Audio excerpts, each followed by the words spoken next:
Sunday ఎలా గడిచిందండి? ఈరోజు YouTube నుండి బ్రేక్ తీసుకున్నానండి. ఫ్యామిలీతో స్పెండ్ చేశాను. హోమ్ థియేటర్లో మెయిల్ మూవీ చూశాను. చాలా బాగుందండి. ఒక Korean drama crash landing on you చూశాను. సో ఈ కరోనా వల్ల ఇంతకన్నా పెద్దగా చెప్పడానికి కూడా ఏమీ ఉండటం లేదు. లేకపోతే యూజువల్లీ సండే కోటికి వెళ్ళి బుక్స్ కొనుక్కునేదాన్ని. అది మళ్ళీ ఎప్పుడో ఈ మధ్య 2 బుక్స్ కొని చాలా రోజులైపోయింది. కథలోకి వెళ్ళిపోదామండి. సిద్ధార్థ స్నేహితులందరూ కలిసి మా మొదటి రాత్రి ఒక హోటల్ రూమ్లో ఏర్పాటు చేశారు. వారందరూ వెళ్ళిపోగానే సిద్ధార్థ నా దగ్గరగా వచ్చాడు. నా భుజాల చుట్టూ చెయ్యి వేసి నన్ను ఆ రూమ్ బాల్కనీలోకి తీసుకెళ్ళాడు. అప్పటికి పొద్దుపోయింది. నల్లటి ఆకాశంలో నక్షత్రాలు మిలమిలలాడుతున్నాయి. సిద్ధార్థ చెయ్యి చాచి వేలు పెట్టి ఆ నక్షత్రాలను చూస్తూ, జమున, నా అదృష్టం ఆనందం అంతా అక్కడే ఉన్నాయి. ఎందుకంటే నా అధ్యయనమే నా ప్రపంచం. ఆ పనిలో నిమగ్నమటమే నేను వాటి గురించి చెయ్యాలి అనుకున్న పరిశోధన మన సుఖజీవనానికి పునాది రాయి అన్నాడు. నేను అతన్ని హత్తుకుపోయాను. అతని నడు చుట్టూ చెయ్యి పెనవేసి, నీకు జీవితంలో తోడు నీడగా ఉండి నిజమైన సహధర్మచారిని అనిపించుకోవటమే నా జీవిత లక్ష్యం అన్నాను. సిద్ధార్థ ఆకాశాన్ని చూస్తూ, జమున, నేను ఈ లోకంలో పడ్డానంటే నాకు ఇక ఏవీ గుర్తుండవు. నేను నిన్ను అందరి భర్తల్లా సినిమాలు, షికార్లు, ఊరి ప్రయాణాలు అంటూ తిప్పలేనేమో. ఎందుకంటే నా అధ్యయనమే నా ప్రపంచం. ఆ పనిలో నిమగ్నమవటమే నాకు ఆనందం. నిన్ను అశ్రద్ధ చేశానని, నీకు సంతోషం ఇవ్వలేకపోయానని నా మీద కెడుకు వహించవు కదూ. ఆ క్షణంలో అతని ముఖంలో చూస్తే తనలో ఉన్న అత్యంత బలహీనత అతడు తానే స్వయంగా నాకు చూపిస్తున్నట్లుగా ఉంది. నేను చిరునవ్వు నవ్వాను. అతనికి మరింత దగ్గరగా జరిగాను. నీ సంతోషమే నా సంతోషం. అతని చెయ్యి అందుకుని నా కుడి చెయ్యి ఉంచి వాగ్దానం ఇస్తూ మనసా వాచ చెప్పాను, సిద్ధు, మనం ఈ క్షణం నుంచి భార్యాభర్తలుగా గడపబోయే జీవితంలో ఎలాంటి కష్టనిష్ఠూరాలు ఎదురైనా నేను ఓర్పుతో సహిస్తానే తప్ప కాస్త కూడా నిరాశ చెందను. నీతో నాకు సుఖం లేదని ఫిర్యాదు చేయను. ఎందుకంటే నీతో కలిసి ఉండటంలో ఆనందం కన్నా మించిన సుఖం నాకు ఇంకేదీ ఉండదు. నువ్వు నా వాడివి, నేను నీదాన్ని అనే ఈ భావన నా మనసుకి ఎంతో ధైర్యం, బలం ఇస్తుంది. సిద్ధార్థ నన్ను వెంటనే అక్కున చేర్చుకున్నాడు. అతని ముఖంలో చెప్పనలవి కాని ఆనందం నాట్యం చేస్తోంది. నన్ను వెంటనే చేతులతో ఎత్తి పడక గదిలోకి తీసుకొచ్చాడు. జమున, నేను నీకంటే అదృష్టవంతుణ్ణి అన్నాడు. నాకు ఆ రాత్రి అతని పరిశ్వంగంలో ఎంతో తృప్తి, ఆనందం లభించాయి. నేను ఆడపిల్లగా పుట్టినందుకు, సిద్ధార్థకి భారీగా అయినందుకు గర్వించాను. జన్మజన్మలకి నేను సిద్ధార్థకి భారీగా కావాలని కోరుకున్నాను. అతని పరిశ్వంగంలో ఒదిగిపోయి సొమ్మసిల్లినట్లుగా పడుకుని ఉన్న నాకు నా భవిష్యత్ ఏంటో కళ్ళకి కట్టినట్లుగా కనిపిస్తోంది. మాది అనే ఒక చిన్న ఇల్లు, అందులో సిద్ధార్థ అధ్యయనం, మాకు ఒకరిద్దరు పిల్లలు. నేను ఇంట్లో వంట పని, పిల్లల్ని చూస్తూ సిద్ధార్థకి అధ్యయనంలో చేతనంత సాయం చేయటం. ఆ ఇంటి నిండా శాంతి, ఆనందం. పెళ్లి రిసెప్షన్కి వచ్చిన వారంతా నేను అదృష్టవంతురాలు అని అభినందించటంలో అతిశయోక్తి లేనే లేదు. అది అక్షరాల నిజమని ఇతనితో గడిపిన ఆ కొద్ది క్షణాలే నాకు చెప్తున్నాయి. ఆ ఒక్క రాత్రిలోనే నేను కన్య నుంచి భార్యగానే కాదు, గృహిణిగా, పిల్లల్ని గురించి కలలు కనే తల్లిగా కూడా మారిపోయాను. పెళ్ళైన భర్తతో ఒక్క రాత్రి గడిపినంతనే ఆడపిల్ల మనసులో నిజంగా ఎంత మార్పు! నాకే ఆశ్చర్యం వేసింది. ఆ మర్నాడే సిద్ధార్థ పేరిట లండన్ నుండి బ్రిటిష్ స్టార్ సొసైటీ తరఫున వెలువడే మ్యాగజైన్లో భూమికి అత్యంత సమీపంలో ఉన్న మెగలానిక్ క్లీడ్ 3 నక్షత్రాల సముదాయాల అన్న అంశంపై వాదోపవాదాలతో సిద్ధార్థ రాసిన వ్యాసానికి ప్రథమ బహుమతి వచ్చిందని కేబుల్ వచ్చింది. అది చూడగానే సిద్ధార్థ అమాంతం నన్ను పట్టి పైకెత్తి గిరిగిరా తిరిగేశాడు. ఆ రోజు నిన్ను కిటికీ దగ్గర కనిపించమని కవర్ పోస్ట్ చేస్తున్నానని అన్నాను. ఇదే అన్నాడు. నాకు పట్టరాని సంతోషం వేసింది. ఆ ఆనందం ఇద్దరం కలిసి పంచుకోవటం ఒక మరుపురాని అనిర్వచనీయమైన అనుభవం. సిద్ధార్థ అన్నాడు, జమున, ఇద్దరం పెళ్లి కాకుండా స్నేహితులంగా పంచుకోవటంలో ఆ ఆనందం వేరు. ఇప్పుడు నా అర్థాంగిగా ఇందులో నీకు సగభాగం పంచుకునే అధికారంతో ఈ పంచుకోవటం వేరు కదా అన్నాడు. నాకు నిజమే అనిపించింది. సిద్ధార్థ నన్ను నిజాం అబ్జర్వేటరీ దగ్గర తీసుకెళ్ళి టెలిస్కోప్లో నుంచి ఆకాశం చూపించాడు. కనిపిస్తోందా అడిగాడు. ఎలా ఉంది? సిద్ధార్థ ముఖం నక్షత్రాల నిండా కనిపిస్తోంది. ఒకటే కాంతి పుంజం, కళ్ళు మిరమిట్లు కొలుపుతున్నాయి. నీ మొహం, నువ్వు కవిత్వం చెప్తున్నావు. అతను నన్ను చేయి పట్టి యువతలకు లాగాడు. నేను కిలకిలా నవ్వాను. ఇద్దరం తిరిగి వచ్చేటప్పుడు బజారుకి వెళ్ళాం. అతనికి ఇంకో ఆర్టికల్కి పుస్తకాలు కావాలట. అతను రాసుకున్న లిస్టులో ఒక్క వంతు కూడా పుస్తకాలు దొరకలేదు. అవి ఎక్కడ దొరుకుతాయో అడ్రస్లు రాసుకున్నాడు. ఇద్దరం ఇంటికి వచ్చాం. అమ్మ టెలిగ్రామ్ వచ్చింది అంటూ తెచ్చిచ్చింది. అది బెంగళూరులో యూనివర్సల్ రీసెర్చ్ సెంటర్ వాళ్ళు సిద్ధార్థకి ఉద్యోగం ఇచ్చినట్లు, వచ్చి వెంటనే జాయిన్ అవ్వాల్సిందిగా కోరుతున్నట్లు టెలిగ్రామ్. ఒక ఆనందం వెంట మరో ఆనందం. నేను ఉక్కిరిబిక్కిరి అయిపోతున్నాను. నేను బెంగళూరు బయలుదేరాను. బెంగళూరులో ఒక చిన్న ఇంట్లో మా కొత్త సంసారం ప్రారంభమైంది. ఒక ఏడాది పాటు మా సంసారం మానస సరోవరం మీద మనోహరమైన వెన్నెల కాంతిలా, తావి ఉషస్సులో మంచు బిందువు తళతళ జుట్టు తేనెల మధురంగా, ఇంద్రధనుస్సుల రంగుల కలగా సాగిపోయింది. మా ఇద్దరి మధ్య మాట భేదమే లేదు. మేమిద్దరం ఒకరిని విడిచిపెట్టి ఒకరు ఉండేవాళ్ళం కాదు. మేం తినేది మామూలు భోజనమే అయినా మాకది మా సరస సల్లాపాలతో అమృత తుల్యంగా ఉండేది. మేము ఉండేది 200 రూపాయల అద్దె ఇచ్చే చిన్న ఇల్లే అయినా అదే శాంతధామంగా మా పాలిట స్వర్గసీమగా ఉండేది. సిద్ధార్థ బ్రిటిష్ స్టార్ సొసైటీకి ఇంకో ఆర్టికల్ తయారు చేస్తున్నాడు. అతనికి కావలసిన పుస్తకాల లిస్టు రాసిస్తే అతను ఆఫీస్కి వెళ్ళిపోగానే నేను ఇంటికి తాళం వేసి ఆ పుస్తకాల వేటికి బయలుదేరేదాన్ని. మధ్యాహ్నం వేళ వాటి కోసం లైబ్రరీలోనూ పేవ్మెంట్స్ మీద గాలించి కష్టపడి వెతికి తెచ్చేదాన్ని. ఒక్కొక్కటి దొరికేది కాదు. వాటి కోసం ఢిల్లీ, ముంబై, మెడ్రాస్, కలకత్తా ఊళ్ళకి, బుక్ సెంటర్కి ఆ పుస్తకాల కోసం రాసేదాన్ని. సిద్ధార్థ ఆదివారం నాడు భోజనం చేసిన తర్వాత మంచం మీద బోర్లా పడుకుని ఆ పుస్తకాలు దీక్షగా తిరిగేస్తుంటే నేను అతని వీపు మీద చేరగిలపడి కూర్చుని నాకిష్టమైన నవలు చదువుకునేదాన్ని. ఒక్కొక్కసారి అతను తనే పుస్తకం నుంచి తలెత్తి నా చెంపలు నిమురుతూ బోరు కొట్టిందా జమి అనేవాడు. నేను లేచేదాన్ని. లేదు అనేదాన్ని. ఈ పుస్తకాలు ఎప్పుడూ ఉండేవే కానీ సినిమాకి వెళ్దాం పదా అంటూ లేచేవాడు. అతనికి సినిమాలు అస్సలు ఇష్టం లేదు. అయినా నా కోసం బయలుదేరి వచ్చేవాడు. ఆ విధంగా మేమిద్దరం ఎంతసేపు ఒకరి కోసం ఒకరు ఆలోచించేవాళ్ళం. ఒకరికి ఇష్టమైన పని ఒకరు చేయటానికి తాపత్రయపడేవాళ్ళం. సిద్ధార్థ బెంగళూరు వచ్చి ఉద్యోగంలో చేరగానే పెంచిన తల్లిదండ్రుల్ని ఒక నెల రోజుల పాటు తన దగ్గర వచ్చి ఉండమని కోరుతూ ఉత్తరం రాశాడు. దానికి సవతి తల్లి సమాధానం రాస్తూ, మా సంగతి ఇంకా ఎత్తవద్దు, నువ్వు మా ఇంటికి రావద్దు, మేం మీ ఇంటికి రాము అని రాసేసింది. ఆ ఉత్తరం చూసి సిద్ధార్థ బాధపడ్డాడు. తల్లిదండ్రులు పిల్లలకి పెళ్ళిళ్ళు ఎందుకు చేస్తారు? వాళ్ళు ఆనందంగా అన్యోన్యంగా ఉండాలనే కదా. నేను ఇప్పుడు అలాగే ఉన్నాను, మరి అమ్మకి నాన్నకి ఈ బాధ ఎందుకు అన్నాడు. నేను అతన్ని ఏ విధంగా అనునయించగలను? నేనున్నాను నీకు అంటే మాత్రం ఆ బాధ తీరుతుందా? తల్లి తండ్రి లేని లోటు తీరుతుందా?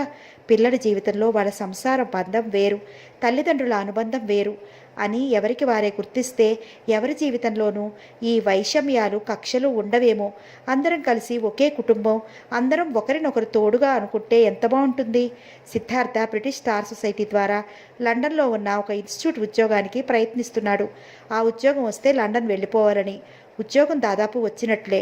అమ్మకి ఉత్తరం రాశాను. ఆవిడ ఎంతో సంతోషించింది. నువ్వింత అదృష్టవంతురాలివి అవుతావని అనుకోలేదు, నా కష్టాలు తీరే అంటూ రాసింది. సిద్ధార్థ నాకు తనకి కలిపి లండన్ వెళ్ళటానికి పాస్పోర్ట్ కోసం ప్రయత్నం చేస్తున్నాడు. మొదట సిద్ధార్థ ఒంటరిగా వెళ్ళి తర్వాత వచ్చి నన్ను తీసుకెళ్లేటట్లు అనుకున్నాం. కానీ అంతలోనే అతను ఆ ఉద్దేశం విరమించుకున్నాడు. ఇక్కడ నేను ఒంటరిగా వదిలి వెళ్ళలేను, అక్కడ నాకు ఒంటరితనంగా ఉంటుంది, కలిసే వెళ్దామన్నాడు. నాకెంతో సంతోషం అనిపించింది. నా మనసు అతనే అర్థం చేసుకోవటం బాగుంది. మాధవి బెంగళూరు వచ్చింది. నన్ను చూడటానికి వచ్చింది. సంతోషంగా కలల్లో తేలిపోతున్నట్లుగా ఉన్న నన్ను చూసి నీ ఆనందం చూస్తుంటే నాకు ఈర్ష్య కలుగుతోంది సుమా. నా విషయం చూడు, మా అమ్మ నాన్న నన్ను బాగా డబ్బున్న వ్యక్తికే ఇచ్చి చేశారు. ఆయనకి నాతో మాట్లాడటానికే క్షణం తీరదు. నేనంతసేపు ఫ్రెండ్స్ని పోగేసుకుని సినిమాలు, షాపింగ్స్ అంటూ తిరుగుతూ ఉంటాను అంది. ఒక 20 రోజుల్లో మాకు పాస్పోర్ట్ వచ్చేస్తుందని అనుకున్నాం. అన్ని ఏర్పాట్లు నిర్విఘ్నంగా సాగిపోతున్నాయి. సిద్ధార్థ సరిగ్గా భోజనమే చేయటం లేదు, హడావుడిగా తిరుగుతున్నాడు. నేను మందలిస్తూ ఉండేదాన్ని. ఆ రోజు సిద్ధార్థ పాస్పోర్ట్ త్వరగా వచ్చేందుకు ఒక ఆయన సాయం చేస్తానని అంటే గబగబా బట్టలు వేసుకుని ఆ పని మీద వెళ్ళిపోతుంటే నేనే అతన్ని ఆపి గిన్నెలో సాంబారన్నం కలిపి ముద్దలు చేసి అతని నోటికి అందించాను. అప్పప్పా, త్వరగా వెళ్ళాలి అంటే వినవు కదా. అతను తింటూనే విసుక్కున్నాడు. నువ్వు ఉదయం టిఫిన్ కూడా తినలేదు, మళ్ళీ ఎప్పటికొస్తావో అన్నాను. పని అవగానే వస్తాను. సరే, నువ్వు వచ్చేసరికి పూరీ చేసి ఉంచుతాను అన్నాను. నిజంగానా? అయితే అది కూడా నువ్వే తినిపించాలి. ఏంటో నీ చేత్తో తింటుంటే రుచి రెట్టింపైనట్లుగా ఉంటుంది అన్నాడు చిలిపిగా. అతడు వెళ్తున్నాడు. నేను వాకిలి వరకు వచ్చి సాగనంపాను. వరండాలో నిలబడి అతను స్కూటర్ ఎక్కెళ్తుంటే కనుమరుగయ్యే వరకు కళ్ళారా చూశాను. అతను అలా దూరమవుతుంటే నా మనసులో ఏదో దిగులు, అవ్యక్తమైన బాధ కలిగాయి. మళ్ళీ అతన్ని ఎప్పుడు చూస్తానా అని మనసు ఆదుర్దా పడింది. ఎన్నడూ లేనిది ఈరోజు ఈ బాధ ఏంటి? నాలో నేనే నవ్వుకున్నాను. నా మనసు అతన్ని వదిలి ఒక్క క్షణం కూడా ఉండలేకపోతోంది. మొన్న కూడా అంతే. అతను పాస్పోర్ట్ కోసం మెడ్రాస్ వెళ్ళి వస్తే ఒక్క పూట కోసం తను కూడా అతని వెంటే వెళ్ళింది. సిద్ధార్థ డబ్బు ఇబ్బంది అని విసుక్కోలేదు, వేస్టు అని చిరాకు పడలేదు. ఇంకో 200 అప్పు చేసి తెచ్చాడు. సారీ సిద్ధు, నేను రాకుండా ఉంటే మనకి 200 మిగిలేవి. కానీ నా మాట శాంతం కాకుండానే అతను నన్ను దగ్గరికి తీసుకున్నాడు. జమి, నువ్వు 200 మిగిలేవి అని డబ్బుతో కొలుస్తున్నావు. 24 గంటలు దగ్గరగా ఉండే ఆనందం పోగొట్టుకున్నావని అనుకోవటం లేదు. అసలు నువ్వు వస్తావని అడగటం ఏంటి? నేనే తీసుకెళ్ళాలి కానీ. చెప్పానుగా, మతిలేని మనిషిని. జమున, మన ఆనందం నువ్వెప్పుడు డబ్బుతో కొలవకు సుమా అన్నాడు. నాకు నిజంగానే చాలా ఆనందంగా అనిపించింది. ఇలాంటి సహృదయుడైన భర్త ఈ ప్రపంచంలో ఎంతమంది ఆడపిల్లలకు లభిస్తాడు అనుకున్నాను. చూస్తూనే ఉన్నానుగా, అతని ఆలోచనలు ఎప్పుడూ నన్ను ఎలా ఆనందంగా ఉంచాలి అనే ఉంటాయి. నేను చాలా ఆనందంగా ఉన్నాను అని అంటే, నువ్వు ఇంకా సంతోషంగా ఉండాలి అనటం ఉందే, అది కేవలం నా స్వార్థం కోసమే అనేవాడు. నీ స్వార్థం కోసమా అని నేను ఆశ్చర్యంగా అంటే, అవును, నువ్వు ఎంత సంతోషంగా ఉంటే అలా ఉన్న నిన్ను చూస్తే నాకు అంత రెట్టింపు పని చేయగలిగిన శక్తి, ఉత్సాహం వస్తాయి. ఇప్పుడు చెప్పు, నాది స్వార్థం అవునా కాదా? పిచ్చబ్బాయి, నేను ఇష్టంగా అతని క్రాఫ్ట్ చెరిపేదాన్ని. నేను సిద్ధార్థని పంపి ఇంట్లోకి వచ్చాను. ఇక్కడ టేబుల్ మీద అతని కళ్ళజోడు, పెన్ను ఉండిపోయాయి. ఆ వెళ్ళే హడావుల్లో అతను వీటిని మర్చిపోయాడు. నేను మర్చిపోయాను. అతని కళ్ళకి అద్దాలు లేకపోతే అవస్థే. అందులో స్కూటర్ మీద వెళ్తుంటే గాలికి బట్టి పడుతుంది కూడా. అసలే అతని అహర్నిశలో చదవటమో రాయటమో చేస్తూ ఉంటాడు. దానికి తోడు ఇలా గాలికి దుమ్ము ధూళి పడితే ఎలా? నా మీద నాకే చాలా కోపం వచ్చింది. అతనికి మతిమరుపు ఉండొచ్చు, అతని పని ఒత్తిడి అలాంటిది. కానీ నాకేమైంది? అతన్ని చూసుకోవడం తప్ప అసలు నాకేం పని ఉంది? చిచి, నన్ను నేనే తిట్టుకున్నాను. అతనేమో నా కోసం అంత ఆరాటపడ్డాడు, నేనేమో ఇలా చిన్న విషయాలు కూడా అశ్రద్ధ చేస్తున్నాను. నా మీద నాకే విసుగు కలిగింది. నేను పెన్ను, కళ్ళజోడు భద్రపరచడానికి మా పడక్కదిలోకి వచ్చాను. ఇక్కడ మంచం పక్కన ఉన్న చిన్న టేబుల్ మీద జంట ఫోటో ఫ్రేములున్నాయి. ఒకటి అతనిది, మేజర్ వేషంలో హుందాగా అందంగా ఉన్నది. రెండోది నాది, 2 జడలతో ఫన్నీగా ఉన్నది. సిద్ధార్థ ఫోటోలో సన్నని మీసం ఉంది, ఇప్పుడు తీసేశాడు. నేను పెంచుకోమని అంటే, వాటికి పోషణ కావాలి, కాస్త పరధ్యానంగా ఉంటే తెగుతుంది. అసలు ఈ జుట్టు కూడా ఇంత ఒత్తుగా లేకుండా ఇంకా క్లోజ్ స్క్రాప్ చేయించుకుంటాను, అప్పుడు దువ్వుకునే పని కూడా ఉండదు అనేవాడు. నేను అమాంతం అతని తలని 2 చేతులతో పట్టుకుని నా వక్షస్థలానికి అదుముకుంటూ, ఇలాంటి పిచ్చి పనులు ఎప్పుడు చేయకు, నేను నీతో మాట్లాడను అన్నాను. అలాగే, పోన్లే, ఇంకా నయం, ముందు తెలిసింది అన్నాడు. అతను మేజర్గా ఉన్న ఈ ఫోటో అంటే నాకు చాలా ఇష్టం. అందులో అతని ఛాతీ మీద వరుసగా తగిలించి ఉన్న స్టార్స్ చూస్తుంటే సైంటిస్ట్గా ఎప్పటికైనా అవి నిజ జీవితంలో నీకు దక్కుతాయేమోలే, అప్పుడు నేను నిజమైన ఫోటో పెట్టుకుంటాను నేను అనుకునేదాన్ని. నా 2 జడల ఫోటోల తాలూకు చిన్న ఫోటో ఎప్పుడు సిద్ధార్థ పర్సులో అతని వెంటే ఉంటుంది.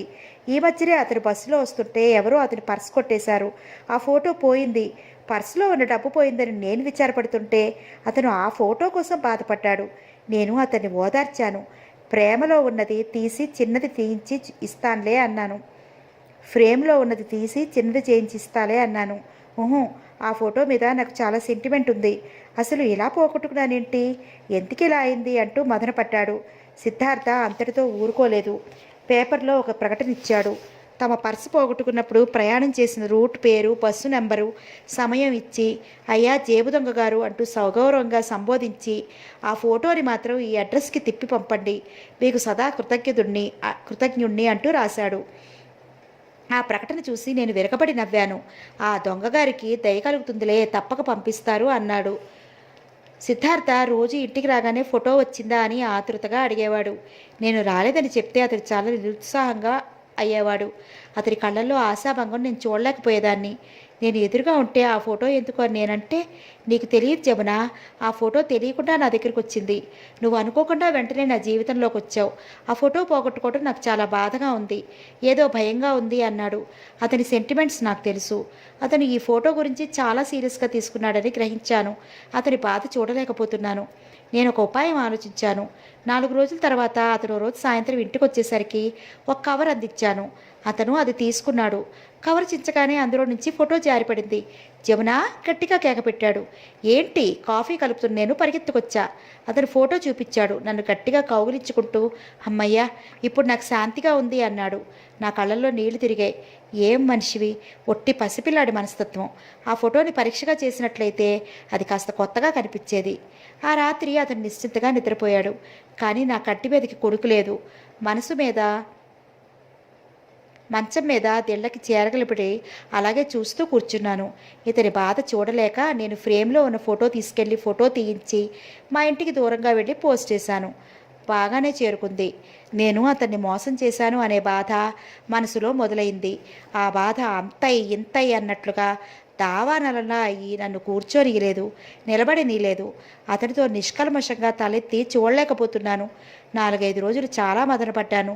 చివరికి తట్టుకోలేక అతనికి చెప్పేశాను. అతను నివ్వెరపోయాడు.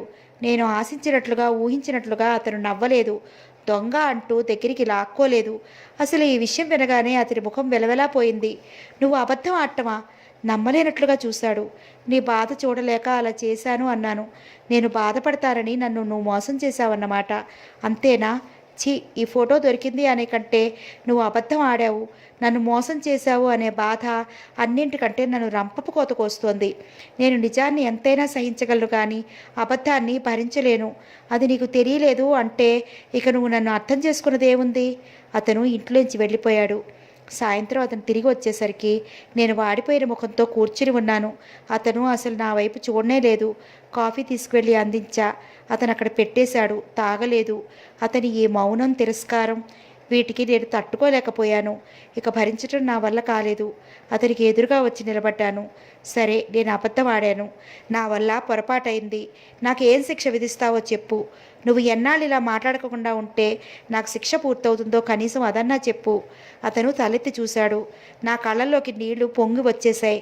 రోషంతో వాటిని నిగ్రహించుకోవాలని చూశాను, కానీ నా వల్ల కాలేదు. అతని కోపం కరిగిపోయింది. నన్ను దగ్గరికి తీసుకున్నాడు. నేను అతని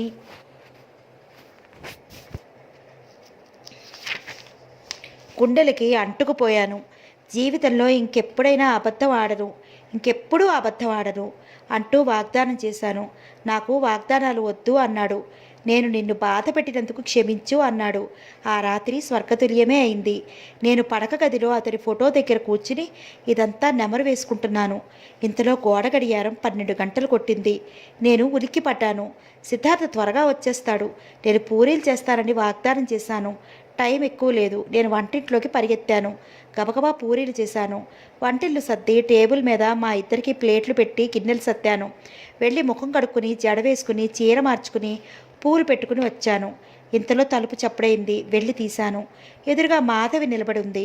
అనుకోకుండా భర్తతో ఈ ఊరు వచ్చిందట. నన్ను చూసి వెళ్దామని వచ్చింది. మాధవి వచ్చి కూర్చుంది. పూరీలు పెడతానంటే డైటింగ్ చేస్తున్నాను, వద్దు అంది. మీరెప్పుడు ఫారిన్ వెళ్తున్నారు అంది. మళ్ళీ ఆదివారం అని చెప్పాను.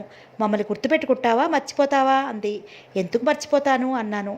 మాధవి నిట్టూర్చింది. నువ్వు చాలా అదృష్టవంతురాలివి అంది. నేను అంగీకరించాను. నా మనసు పరవశంగా ఉంది. అందరూ నన్ను అదృష్టవంతురాలు అంటూ పొగుడుతారు.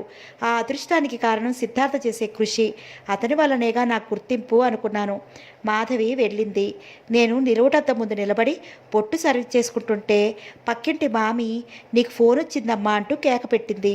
వస్తున్నా మామి అంటూ గబగబా వెళ్ళాను. ఫోన్ చేసింది ఎవరో కాదు, సిద్ధార్థ. జమున, నేను ఇంటికి రావటం ఆలస్యం అవుతుంది, నువ్వు కంగారు పడకు అన్నాడు. ఎందుకని? పనుంది అన్నానుగా. ఏం పని? వచ్చిన తర్వాత చెప్తాను. ఎక్కడి నుంచి మాట్లాడుతున్నావు? అతను వెంటనే జవాబు చెప్పలేదు.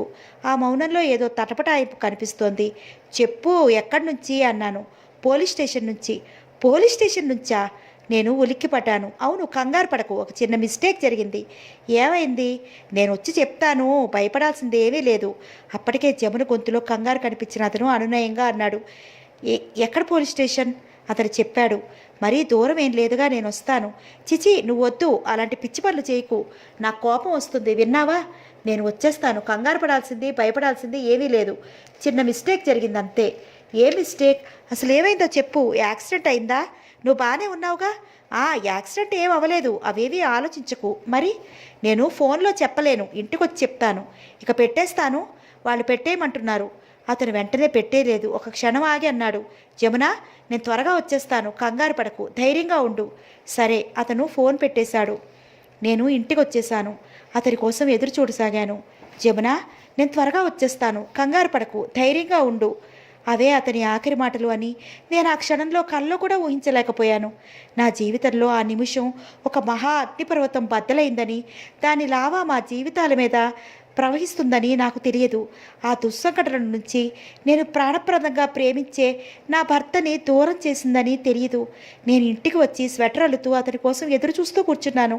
చీమ చిట్టుకుమన్నా సిద్ధార్థ వస్తాడని ఉలికిపాటుగా కిటికీలో నుంచి తొంగి చూస్తున్నాను. అసలు అసలు పోలీస్ స్టేషన్కి ఎందుకు వెళ్ళాడు? ఏమైంది? ఆందోళనగా అనిపిస్తోంది.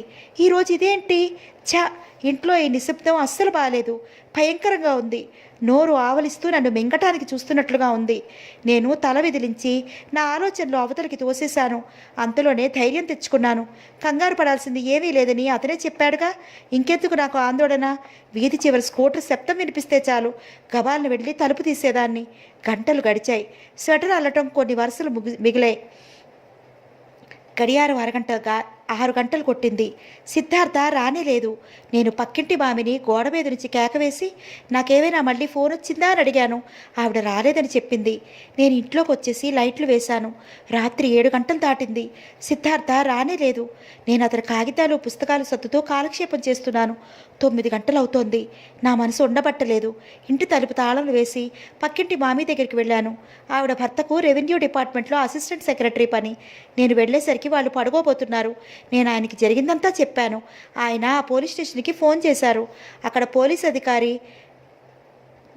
డ్యూటీ మారాడట. ఇప్పుడు డ్యూటీకి వచ్చిన ఆయన ఎక్కడో మర్డర్ జరిగిందట, హడావుడిలో ఉన్నాడు. సరిగ్గా సమాధానం చెప్పలేదు, ఫోన్ పెట్టేశాడు. నేను సుబ్రహ్మణ్యం గారిని నాతో సాయం రమ్మనమని అడిగాను. ఆయనకి సిద్ధార్థ బాగా తెలుసు. మామి కూడా షర్ట్ తెచ్చి ఆయనకు అందించి వెళ్ళి రండి అంది. నేను వెళ్ళి వస్తానులేమ్మా అన్నాడు. నేను కూడా వస్తాను అన్నాను లేస్తూ. ఇక్కడ ఇలా కూర్చోవటం నాకు చాలా అశాంతిగా ఉంది. నేను సుబ్రహ్మణ్యం గారు పోలీస్ స్టేషన్కి వెళ్ళాం. అక్కడున్న పోలీస్ అధికారి సిద్ధార్థ పేరు వివరాలు విని రిజిస్టర్లో అంత క్రితం నమోదైన కేసును చూసి, సిద్ధార్థ ఎన్నో హత్యలు మానభంగాలు చేసి విదేశాలకి ఏజెంట్గా పనిచేస్తూ మన దేశ రక్షణ ఆయుధాల కీలక రహస్యాల్ని బయటికి చేరవేస్తున్న ఒక ముఖ్య వ్యక్తితో కలిసి పట్టుపట్టాడట. పోలీసులు అరెస్ట్ చేసి ఆ ముఖ్య వ్యక్తితో అతన్ని కూడా తీసుకువెళ్లారట. నేను నిర్ఘాంతపోయాను. నా భర్త అలాంటి వాడు కాడండి అన్నాను. ప్రతి హంతకుడి భార్య అలాగే ఉంటుంది మరి అన్నాడు ఆయన. నా భర్త అంటూ మేము లండన్ వెళ్ళబోతున్న వివరాలు చెప్పాను. అందరూ పెద్ద మనుషులే. ఆ పట్టుబడిన వారిలో 2 డాక్టర్లు, 4 లాయర్లు, 1 ఇంజనీరు ఉన్నారు. ఆ రేపులో హత్య చేసిన వ్యక్తి కూడా 2 దేవాలయాలు కట్టించాడు అన్నాడు వ్యంగ్యంగా. నా భర్త ఎక్కడున్నాడో చెప్పండి, ఒకసారి మాట్లాడతాను అన్నాను. మాకు తెలియదమ్మా. నీ భర్త నిజంగా నిర్దోషి అయితే తప్పకుండా విడుదల చేస్తారు, కంగారు పడకండి. కానీ ఒక్కసారి కనీసం ఆయనతో మాటైనా మాట్లాడివ్వండి. ఫోన్ వైపు చూస్తూ ఆశగా అన్నాను. కుదరదని చెప్పానా? అసలు వాళ్ళని ఎక్కడ దాచారో మాకు తెలీదు. అసలు ఏమీ ఎరక్కపోతే నీ భర్త వాడి గదిలో ఎందుకున్నట్టు? పోలీస్ అధికారి నన్ను కూడా నకసిక పర్యంతం అనుమానంగా చూశాడు. నాకు తెలియదండి అన్నాను. పోలీస్ అధికారి వ్యంగ్యంగా అన్నాడు. ఇంట్లో ఆడవాళ్ళకి తెలియకుండా మగవాళ్ళు వీధిలో చాలా పనులు వెలగబెడుతూ ఉంటారు. ఇంకేం, ఆయన ఇంటికి వచ్చే వరకు ఎదురు చూస్తూ కూర్చో. ఆయన మాటల్లో గౌరవం రవ్వంత కూడా లేదు. ఇంతలో ఫోన్ గనగడా మోగింది. ఆయన అర్జెంటుగా జీపులో వెళ్ళిపోయాడు. ఇక వెళ్దాం పదమ్మా, రేపు ఉదయం అతనే ఇంటికి వస్తాళ్లే అన్నారు సుబ్రహ్మణ్యం గారు. నేను ఇంటికి వచ్చేసాను. మామి జరిగిందంతా విని అయ్యో అయ్యో అంటూ బుగ్గలు నొక్కుకుంది. నేను తలుపులు వేసుకుని ఇంట్లో కూర్చున్నాను. రాత్రంతా అలాగే కూర్చున్నాను. రాత్రి చాలా భారంగా అతి నెమ్మదిగా గడిచింది. ఎంతసేపటికి తెల్లవారితే ఎంతో కష్టం మీద పిట్టలు కోకోలాడే శబ్దం వినిపించింది. తూర్పున వెలుగురేఖలు విచ్చుకున్నాయి. ఉషస్సు నిదానంగా వచ్చింది. అతి నిదానంగా ఆరయింది. పాల మనిషి తలుపు తట్టింది. కానీ నా జీవితంలో అత్యంత గాఢాంధకారం నిండిన రోజు అది. మర్నాడు గడిచిపోతోంది. సిద్ధార్థ రాలేదు. కనీసం ఫోన్ అయినా రాలేదు. అతని జాడ తెలియలేదు. అసలు అతను ఎక్కడున్నాడో కబురు కూడా తెలియలేదు. సాయంత్రం అవుతోంది. నా మనసు నిండా ఆందోళన, గుండెల్లో గుబులు. నిన్నడగా వెళ్ళిన మనిషి ఇంతవరకు తిరిగి రాలేదు. కనీసం ఎప్పుడొస్తాడో తెలిస్తేనైనా బాగుండును. పోలీస్ స్టేషన్కి వెళ్తే అతను అరెస్ట్ అయ్యాడు. ఎక్కడున్నాడో మాకు తెలియదు అన్నారు. ఆ ప్రముఖ వ్యక్తి అని చెప్తున్న షణ్ముగం అనే అతన్ని, అతని సహచరుల్ని అరెస్ట్ చేసిన సంగతి అత్యంత రహస్యంగా ఉంచారు. ప్రెస్ వాళ్ళకు కూడా తెలియనిలేదట. నేను భారంగా ఇంటికి వచ్చాను. సుబ్రహ్మణ్యం గారి ఇంటి నుంచి అమ్మకి ట్రంకాలు చేశాను. అమ్మకి బాగా జ్వరంగా అవుతట. అన్నయ్యని ఈ రాత్రికి పంపిస్తాను అంది. మర్నాడు వాసు అన్నయ్య వచ్చాడు. పోలీస్ స్టేషన్కి వెళ్ళాడు. వాడు స్వతహాగా నెమ్మదస్తుడు. అసలే పిరికివాడు. పోలీసులంటే వాడికి వణుకు. వాడు వెళ్ళాడు, వచ్చాడు. లాభం లేదే జమున అన్నాడు. ఆ పోలీసుల దగ్గరికి మాటిమాటికి వెళ్ళి వాళ్ళ దృష్టిలో పడితే మన వెంట పడతారు. విడుదలైతే అతనే ఇంటికి వస్తాడులే అని ఆ రాత్రికే వాడు హైదరాబాద్ వెళ్ళిపోయాడు. నేను ఇక గత్యంతరం లేక మా మామగారికి ఫోన్ చేశాను. ఫోన్ మా అత్తగారే తీసింది. ఆవిడికి చెప్పాను. ఆవిడిది వినగానే తిట్లు లంకించుకుంది. పోలీసులు అరెస్ట్ చేశారా? మా ఇంటా వంట ఇలాంటివి లేవు. వాడసలు ఎంత బుద్ధిమంతుడు. నీ మూలంగానే వాడికి ఈ పతనం. నువ్వు వాడిని శనిలా పట్టుకున్నావు. నీ పెళ్లితోనే వాడి దురదృష్టం మొదలయ్యింది అంది. నేను కిమ్మనకుండా ఆ తిట్లన్నీ భరించాను. కాస్త మామగారిని పిలుస్తారా అన్నాను. మామగారు మాట్లాడారు. నేను చెప్పాను. నేను వస్తున్నాను అన్నాడు ఆయన. ఆయన వచ్చాడు. కానీ వచ్చేటప్పటి నుంచి రుసరుసలాడుతూనే ఉన్నాడు. మనసు విప్పి నాతో మాట్లాడలేదు. ఆయన చాలా ప్రయత్నం చేశాడు. సిద్ధార్థ కనిపించలేదు. లాయర్ని సంప్రదించి ఆయన్ని తీసుకెళ్లి మాట్లాడించాడు. ఆయన ద్వారా కబురు తెలిసింది. సిద్ధార్థని ఎక్కడో ఒక జైలులో ఆ షణ్ముఖం గ్యాంగ్తో పాటు ఉంచారట. సిద్ధార్థ క్షేమంగానే ఉన్నాడు. ఆ కేసు తేలితే గాని సిద్ధార్థ విడుదలవడు.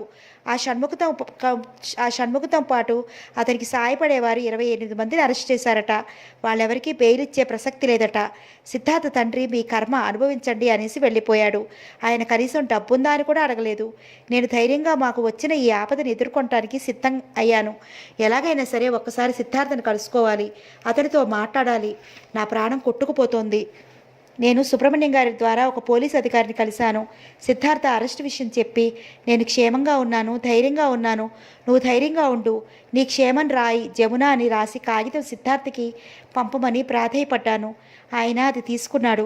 వారం రోజుల తర్వాత పోస్టులో ఒక ఉత్తరం వచ్చింది. అది సిద్ధార్థ రాసింది. అది చూడగానే సంతోషంతో నాకు పిచ్చెక్కినట్లయింది. అందులో ఇలా ఉంది: జమున, నేను క్షేమంగా ఉన్నాను. నువ్వు రాసిన ఉత్తరం అందింది. నువ్వు ధైర్యంగా ఉన్నందుకు నాకు చాలా సంతోషంగా ఉంది. ఎందుకంటే నా దిగులంతా నీ గురించే. నువ్వు ఎలా తట్టుకుంటున్నావా అని. నేను ఈ ఆపదలో చిక్కుకోవటం కేవలం మన దురదృష్టం అనిపిస్తోంది. మనకి వీసా త్వరగా వస్తుందని, సాయం చేస్తానని ఆ రోజు రమ్మంటే నేను పార్థసారథి అనే ఆయన దగ్గరికి వెళ్ళాను. ఆయన మెడ్రాస్ ఫోన్ చేసి చెప్తానని అన్నాడు. నేను తిరిగి వచ్చేస్తుంటే ఆయన ఒక కవర్ తీసి నా చేతికిచ్చి, అశోక హోటల్లో 8వ నంబర్ గదిలో షణ్ముఖం అని ఒక ఆయన ఉన్నాడు, ఆయనకి ఈ కవర్ కాస్త ఇచ్చేళ్ళు అన్నాడు. నేను కవర్ తీసుకున్నాను. నేను ఫోన్లో చెప్పాను, నువ్వు సరాసరి వెళ్ళిపోయి ఇచ్చేసి వెళ్ళిపో, ఇంకేం చెప్పనవసరం లేదు అన్నాడు. సరే సార్ అన్నాను. నేను హోటల్కి వచ్చాను. లిఫ్ట్లో పై అంతస్తుకు వచ్చాను. ఎదురుగా 8వ నంబర్ గది ఉంది. నేను కాలింగ్ బెల్ నొక్కాను. నల్లగా పొట్టిగా ఉన్న వ్యక్తి వచ్చి తలుపు తీశాడు. షణ్ముఖం గారు కావాలి అన్నాను. లోపలికి రండి అన్నట్లు చెయ్యి ఊపాడు. నేను లోపలికి వచ్చాను. ఆ వ్యక్తి బయటికి వెళ్ళాడు. లోపల ఎవరూ లేరు. నేను చూస్తున్నాను. ఇంతలో బాత్రూమ్ తలుపు తెరుచుకుని ఎర్రగా పొడుగ్గా సన్నగా ఉన్న ఒకతను వచ్చాడు. అతను నన్ను చూసి ప్రశ్నార్థకంగా చూశాడు. పార్థసారథి గారి దగ్గర నుంచి వచ్చాను అంటూ కవర్ జేబులో నుంచి తీశాను. ఆయన చెయ్యి చాచాడు. నేను ఇస్తున్నాను. ఇంతలో గబాను తలుపులు తెరుచుకుని నలుగురు వచ్చేశారు. వాళ్ళ చేతుల్లో పిస్టల్స్ ఉన్నాయి. షణ్ముఖం హ్యాండ్సప్ అన్నాడు. అనుకోని ఈ సంఘటనకి నేను ఇస్తున్న కవర్ అతను అందుకోలేదు. ఒక అడుగు వెనక్కి వేశాడు. వెంటనే అతను కూడా జేబులోంచి పిస్టల్ తీశాడు. నేను చూస్తుండగానే అతని వెనుకగా ఉన్న బాల్కనీలోంచి ఇద్దరు లంకించి కిటికీలోంచి వచ్చి వెనక నుంచి అతను వాటేసుకున్నారు. అందరూ కలిసి అతన్ని చుట్టేశారు. ఆ క్షణంలో అతను పెనుగులాడటం చూస్తే నాకే చిత్రం అనిపించింది. 1000 ఏనుగుల శక్తి ఉన్నవాడిలా పెనుగులాడాడు. వాళ్ళలో ఒక అతను వచ్చి నా పెడరక్కులు విరిచి పట్టుకున్నాడు. ఒక ఆఫీసర్ వచ్చి నా చేతిలో కవర్ లాక్కుని చదువుకు చూశాడు. నా చేతులకు కూడా పేడీలు వేశాడు. నాకేం తెలీదు అన్నాను. పోలీస్ ఆఫీసర్ ఈడ్చి నా చెంప మీద కొట్టాడు. నా తల తిరిగిపోయింది. పోలీసులు బిలబల్లాడుతూ వచ్చారు. అక్కడికి ఇంకో 4-5 బేడీలు వేస్తూ తీసుకొచ్చారు. మా అందరి కాళ్ళకి గంతలు కట్టేశారు. క్రిందకి తీసుకొచ్చి వ్యాన్లో ఎక్కించారు. అక్కడి నుంచి అందరం పోలీస్ స్టేషన్కి వచ్చాం. అక్కడ మా వివరాలు నోట్ చేసుకున్నారు. సంతకాలు పెట్టాం. అక్కడి నుంచే నీకు ఫోన్ చేశాను. వాళ్ళు ఒక వ్యాన్ కోసం ఎదురు చూస్తూ మమ్మల్ని అక్కడ ఉంచడంతో నేను నీతో ఫోన్ మాట్లాడటానికి వీలైంది. షణ్ముఖం నాకు తెలియదు అని అంటే వాళ్ళు నమ్మలేదు. అతనితో పనిచేసే అందరూ అదే మాట అంటున్నారు అన్నారు. పార్థసారథి గారికి ఫోన్ చేయించాను. ఆయన చెప్తే నాకు విడుదల లభిస్తుందని అనుకున్నాను. కానీ చిత్రంగా ఆయన సిద్ధార్థ అనేవాళ్ళు ఎవరూ నాకు తెలియదు. నేనెవరికీ కవర్ ఇవ్వలేదు, అంతా మోసం అన్నాడు. నేను నీరు కారిపోయాను. అబద్ధం అని అన్నాను. అదే మాకిప్పుడు వచ్చిన బాధ. ఇందులో ఎవరు అబద్ధం ఆడుతున్నారో మాకు తెలియటం లేదు అన్నాడు పోలీస్ అధికారి. ఇదంతా అయోమయంగా ఉంది. ఇంతలో వ్యాన్ వచ్చింది. అందులోకి మమ్మల్ని ఎక్కించే ముందుకు బలవంతంగా ఇంజెక్షన్ ఇచ్చారు. నాకు నిద్ర వచ్చేసింది. మెలకు వచ్చి చూస్తే ఇక్కడ ఉన్నాను. నా వాచీలో డేట్ చూస్తే ఒకరోజు మారి ఉంది. నేను ఏ తప్పు చేయలేదు. నేను నిర్దోషిని. నేను ఇందులో నుంచి తప్పకుండా బయటపడతానని నాకు గాఢమైన నమ్మకం ఉంది. జమున, ధైర్యంగా ఉండు. మనిషికి జీవితంలో అప్పుడప్పుడు ఇలాంటి పరీక్ష సమయాలు వస్తూ ఉంటాయి. అప్పుడే ధైర్యంగా ఉండాలి. ఇంతకంటే నేనేం చెప్పగలను? ఈ విచారణ ఏదో త్వరగా ముగిస్తే బాగుండును. నువ్వు ఈ ఉత్తరం ఎలా పంపావో నాకు తెలీదు. నాకు కాపలా అతను తెచ్చిచ్చాడు. ఇది చూడగానే నాకు కొండంత ఆనందం కలిగింది. జమున, ఏం చెప్పను? నేను నిన్ను ప్రేమిస్తున్నానని చెప్పనా? ఆ మాటలు చాలా పేలవంగా ఉన్నాయి. ఇన్నాళ్ళు నేను అనుకున్నాను నాకు ఈ ఖగోళ అధ్యయనం నువ్వు రెండూ ముఖ్యం అని. కానీ ఇప్పుడు తెలుస్తోంది నేను బ్రతికేదే నీ కోసమని. ఖగోళ అధ్యయనం లేకపోయినా బ్రతకగలను. నువ్వు లేకపోతే నేను లేను అని. చూసావా, ఈ ప్రమాదం రాకపోతే నాకు ఈ సత్యం తెలిసేది కాదేమో. కిటికీలో నుంచి కనిపిస్తున్న ఆకాశం అంతా ఒక పేపర్గా చేసి దాని మీద నీకు ఉత్తరం రాయాలని అనిపిస్తోంది. చూసావా, నేను కూడా రొమాంటిక్గా ఆలోచించగలనన్నమాట. ఈ బందికాన ఎన్నో కొత్త విషయాలను చెప్తోంది. నేను ఒంటరిగా ఫీల్ అవటం లేదు. ఎందుకంటే నాకు తోడుగా నువ్వు నా దగ్గరే ఉన్నావుగా. జవాబు రాయి జమున. ధైర్యంగా ఉంటానని నాకు మాట ఇవ్వు. నీ సిద్ధు. నేను ఆ ఉత్తరం చదవగానే ఏడ్చేశాను. ఆ రాత్రంతా కూర్చుని సుదీర్ఘంగా జవాబు రాశాను. మర్నాడు మొదట నా ఉత్తరం పంపిన పోలీస్ అధికారి దగ్గరికి వెళ్ళి అది అందించాను. ఆయన అది చూసి ఏంటమ్మా ఇది అన్నారు. మా ఆయనకి ఉత్తరం అండి అన్నాను. ఇంత దస్త్రాలు నేను పంపలేనమ్మా. ఏదో క్షేమం తెలియటానికి ఒక ముక్క అంటే సరే అన్నాడు. నేను అతి కష్టం మీద ఒక పేజీ రాసిచ్చాను. నా దురదృష్టం మరుసటి వారంలోనే ఆయనకి ట్రాన్స్ఫర్ అయ్యి వెళ్ళిపోవడంతో నాకు ఆ ఆధారం కూడా పోయింది. అమ్మ ఊరి నుంచి వచ్చింది. సిద్ధార్థ నుంచి మళ్ళీ ఉత్తరం లేదు. నేను ఒక లాయర్ గారిని ఆశ్రయించాను. ఆయన ప్రయత్నం చేసి నీ మొగుడు ఒక భయంకరమైన వ్యక్తితో ముడిపడ్డాడమ్మా. ఆ షణ్ముఖం మీద దేశద్రోహం కేసే కాదు, మర్డర్లు రేప్స్ ఎన్నో ఉన్నాయి. ఆ కవరిస్తూ పట్టుపట్టడంతో సిద్ధార్థని వాళ్ళు నమ్మటం లేదు. ఆ కవర్లో మనం యుద్ధంలో ఉపయోగించే ఆయుధాల గురించి ఉంది అన్నాడు. నేను నీరు కారిపోయాను. ఇదేదో చుట్టమై చూడవస్తే బ్రహ్మరాక్షసులా పట్టుకున్నట్లుగా ఉంది. ఆ పాస్పోర్ట్ కోసం వెళ్ళకుండా ఉంటే పోయేది. ఏం చేస్తాం, విధి అలా ఈడ్చుకుపోతుంది అంది అమ్మ. నేను ఒక్కసారి ఆయన్ని చూస్తానండి. నేను లాయర్ గారిని వేడుకున్నాను. నేను ప్రయత్నిస్తున్నానమ్మా, దానికి కాస్త డబ్బు ఖర్చు అవుతుంది అన్నాడు. నేను ఆయన కోరిన డబ్బు ఇచ్చాను. 3 నెలలు గడిచాయి. నేను సిద్ధార్థని ఇదిగో అదిగో అంటూ ఆశపట్టవే తప్ప చూడలేదు. లాయర్ గారు అతన్ని ఒక చోట ఉంచటం లేదు. ఆ షణ్ముఖం గ్యాంగ్తో మధ్యప్రదేశ్, హర్యానా, గుజరాత్ వాళ్ళు నేరాలు చేసిన చోట్లన్నిటికీ తిప్పుతున్నారు. ఈ పట్టుబట్ట వాళ్ళు కాక వీళ్ళ ముఠా ఇంకా ఉందట. వాళ్ళలో ఎవరికోసమైనా మనం 1-2 సార్లు అడిగితే మనల్ని అనుమానిస్తున్నారు అన్నాడు. ఎలాగైనా సరే నేను ఒక్కసారి మా వారిని చూసి ఏర్పాటు చేయండి, పుణ్యం ఉంటుంది అన్నాను. నేను ప్రయత్నం చేస్తున్నాను అన్నాడు. రోజులు గడిచి సిద్ధార్థ గుర్తుకు వచ్చి కొత్తే నాకు కన్నీళ్లు వరదలా అయి పొగుతున్నాయి. మళ్ళీ అంతలోనే నేను సిద్ధార్థకి ధైర్యంగా ఉంటానని చేసిన వాగ్దానం గుర్తుకొచ్చి చప్పున అతను అక్కడ ఎదురుగా ఉన్నట్లే కళ్ళు తుడుచుకునేదాన్ని. లాయర్ గారి పుణ్యమాని సిద్ధార్థకి నాకు ఉత్తర ప్రత్యుత్తరాలు మాత్రం అడపాదడపా జరుగుతున్నాయి. అదొక్కటే మా ఇద్దరికీ ఆధారం. ఒకసారి సిద్ధార్థ తన విషయం ఇప్పుడప్పుడే తేలదని, తనను గురించి భయపడవద్దని, హైదరాబాద్ మా అమ్మ దగ్గరికి వెళ్ళిపోమని, ఆ అడ్రస్కి ఉత్తరం రాస్తానని రాశాడు. నా దగ్గర ఇక డబ్బు కూడా లేదు. ఈ ఊళ్ళో నాకు సాయం చేసేవాళ్ళు కూడా లేరు. అందుకే ఇక నేను గత్యంతరం లేని దానిలో ఇల్లు ఖాళీ చేసి అమ్మతో హైదరాబాద్ వచ్చేసాను. నాకు నెల తప్పింది. నేను తల్లిని కాబోతున్నాను. ఈ వార్త నాకు ఆనందం కంటే ఎక్కువ దుఃఖాన్ని కలుగజేసింది. మా ఆయన దేశద్రోహి అని, దేశద్రోహులతో చేతులు కలిపి డబ్బు కోసం చేయరాని పనిచేశాడని, అందుకే పట్టుకుని జైల్లో ఉంటున్నాడని అందరూ అనుకోసాగారు. 3 నెలల తర్వాత అతి కష్టం మీద నేను సిద్ధార్థని కలుసుకోగలిగాను. అతను మెడ్రాస్ జైల్లో ఉన్నాడు. ఈ వార్త తెలియగానే నేను పరిగెత్తాను. అతన్ని కలుసుకున్నాను. అతను హుషారుగానే ఉన్నాడు. ఇదంతా ఒక పీడకల అన్నాడు. త్వరలోనే విడుదలై వచ్చేస్తానని అన్నాడు. విచారణ జరుగుతోంది. త్వరలోనే బయటకు వచ్చేస్తానని అన్నాడు. నేను ధైర్యంగా ఇంటికి వచ్చాను. 4 రోజులు గడిచాయి. విచారణ టైంకి నేను మళ్ళీ మెడ్రాస్కి వెళ్ళాను. విచారణ ముగిసింది. షణ్ముగానికి మరణశిక్ష వేశారు. అతని తోటి అనుచరులకి యావజ్జీవ కారాగార శిక్ష వేశారు. ఆ పేర్లలో సిద్ధార్థ పేరు కూడా ఉంది. అందరికీ మూకుమ్మడిగా శిక్ష వేశారు. ఈ జడ్జిమెంట్ వినగానే నేను కుప్పలా కూలిపోయాను. సిద్ధార్థని మిగతా వారితో పాటు పూనా జైలుకి పంపించారు. నేను పూనా వెళ్ళాను. ఈసారి సిద్ధార్థకి హుషారుగా లేదు, కృంగిపోయినట్లుగా ఉన్నాడు. మనం చాలా దురదృష్టవంతులు అన్నాడు. నేను లాయర్ని పెడతాను, సుప్రీంకోర్టుకి అప్లై చేద్దాం అన్నాను. అంత డబ్బు మనకెక్కడిది, ఇదొక ఊబి, ఇందులో దిగబడిపోయాను నేను, దానికి విముక్తి లేనట్టుంది అన్నాడు. నేను హైదరాబాద్ వచ్చాను. మా మామగారి ప్రాధేయపడ్డాను.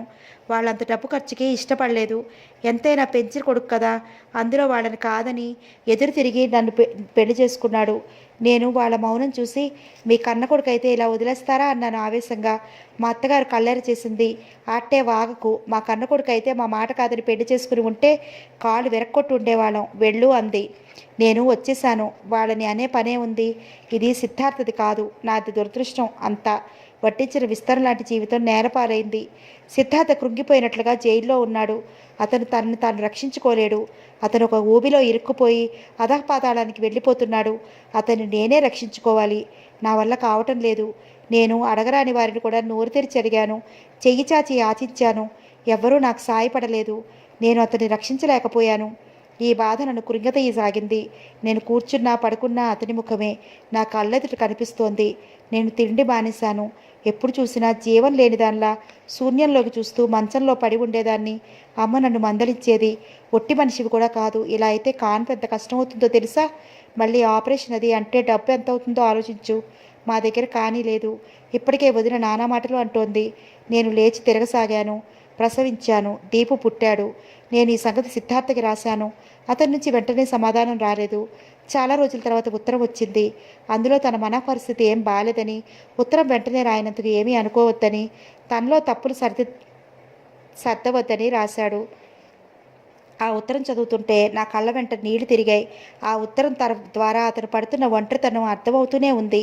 ఆ పరిస్థితుల్లో ఉన్న మనిషి కొడుకు పుట్టిన ఆనందం ఏం ప్రకటించగలడు? అతనికి ఇప్పుడు కావాల్సింది అపరిమితమైన మనోబలం. అది అతనికి నేనే ఇవ్వాలి. నా బాధలు, నా కన్నీళ్లు, నా కష్టాలు అవన్నీ తర్వాత విషయాలు. నాకు కావాల్సింది సిద్ధార్థ. నేను అతన్ని దక్కించుకోవాలి. నేను అతనికి ఎంతో ప్రేమగా ఉత్తరం రాశాను. అతనికి ఇష్టమైన పుస్తకాలు పంపాను. అవి అందగానే అతని జవాబు రాశాడు. ఈసారి ఆ ఉత్తరంలో ఒంటరితనం, నిరాశ లేవు. ఇంకా అతనికి కావలసిన పుస్తకాల గురించి రాశాడు. నేను వాటి కోసం వేట ప్రారంభించాను. అతని విధి చేతిలో కీలుబొమ్మ అయిపోయాడు. మేం చక్కదిద్దుకోలేని పరిస్థితులు మాకు ఎదురయ్యాయి. అతను రాసిన ఒక్కొక్క ఉత్తరం చదువుతుంటే నా గుండెలు పిండినట్లయ్యేది. జమున, ఎన్నాళ్ళు నాకు ఈ నరకం? నా చదువు, నా ఫారిన్ ప్రయాణం ఏమైపోయాయి? ఏం తప్పు చేశానని నాకు ఈ శిక్ష? నా జీవితం ఎందుకిలా అయిపోయింది? ఈ జైలు నుంచి ఇక నాకు విముక్తి లేదా? ఇక్కడ నలుగురు కలిసి ఉన్నాం. మిగతా ఇద్దరు మర్డర్స్. ఒకడు మతి చెల్లించిన మనిషి. వాళ్ళ బూతులు, వాళ్ళ వాగుడు, వికృతంగా ఉన్న వాళ్ళ నవ్వులు వింటుంటే ఈ కటకటాలు బద్దలు కొట్టి అయినా సరే పారిపోవాలి.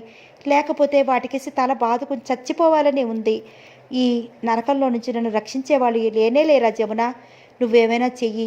నాకు ఈ చెర నుండి విముక్తి ప్రసాదించు. కొన్నాళ్ళు ఇలాగే అయితే నాకు పిచ్చెక్కిపోతుందేమో అనిపిస్తోంది. ఆ ఉత్తరం నా నిస్సహాయతని రెట్టింపు చేసేది. నేనేం చేయగలను?